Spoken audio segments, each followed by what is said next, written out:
మన రక్షకుడైన యేసుక్రీస్తు నామములో అందరికీ వందనాలండి. ఈరోజు దేవుని మాటలు విలాపవాక్యములు 3వ అధ్యాయము 22వ వచనము. యెహోవా కృపగలవాడు, ఆయన వాత్సల్యత ఎడతెగక నిలుచున్నది గనుక మనము నిర్మూలము కాకున్న వారము.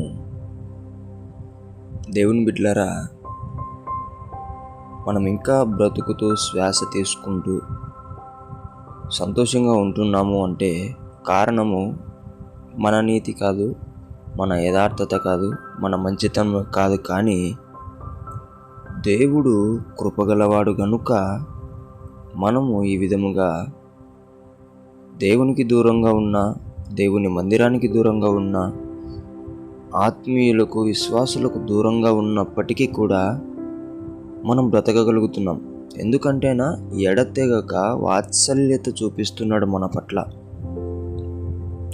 కృప చూపిస్తున్నాడు ఆయన. కాబట్టి ఎంతగా దేవునికి దూరంగా బ్రతికినప్పటికీ కూడా మనము సురక్షితముగా రక్షింపబడుతూ ఉంటున్నాం. దేవుని బిడ్డలారా, అంత మాత్రాన ఇంకా అదే కంటిన్యూ చేయమని కాదు, దేవునికి దూరంగా ఉండమని కాదు, దేవుని మందిరానికి దూరంగా ఉండమని కాదు, సహవాసం దూరంగా ఉండడానికి కాదు. దేవుడు కృప చూపించేది, దేవుడు వాత్సల్యత మనకు అనుగ్రహించేది ఎందుకు అంటే దేవునికి దగ్గరవుతావని, దేవుని మందిరమునకు దగ్గరవుతావని, ఆత్మీయులందరికీ కూడా నువ్వు దగ్గరగా ఉంటావని దేవుడు ఆశపడుతూ నీ ఎడల, మన ఎడల ఆయన కృప చూపిస్తున్నాడు. ఆయన వాత్సల్యత మన ఎడల నిలుచుచున్నది. దేవుని బిడ్డలారా, అర్థం చేసుకోవాలని దేవుని కృపను, దేవుని వాత్సల్యతను వ్యర్థం చేసుకోకుండా ఉపయోగించుకోవాలని, దేవుని ప్రేమను ఇప్పటికైనా అర్థం చేసుకొని దేవునికి, దేవుని మందిరమునకు, దేవుని మందిరములో ఉండే ఆత్మీయులకు దగ్గరవుతారని దేవుని బిడ్డ మనవి చేసుకుంటున్నాను. దేవుడి మాటలను దీవించునుగాక. ఆమేన్. ప్రార్థిద్దాం.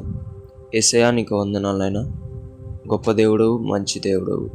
నువ్వు చూపించే కృప, నువ్వు చూపిస్తున్న వాత్సల్యత ఎంతో విలువైనది ప్రభువా. మేము దానిని వ్యర్థముగా ఉపయోగించుకుంటున్నాం. అలా కాకుండా తండ్రి, నీకు దగ్గరయ్యే బిడ్డలుగా, మందిరమునకు దగ్గరయ్యే బిడ్డలుగా, సహవాసమునకు దగ్గరయ్యే బిడ్డలుగా మమ్మల్ని అందరినీ తయారు చేయమని యేసు పరిశుద్ధ నామంలో ప్రార్థిస్తున్నాం తండ్రి. ఆమేన్.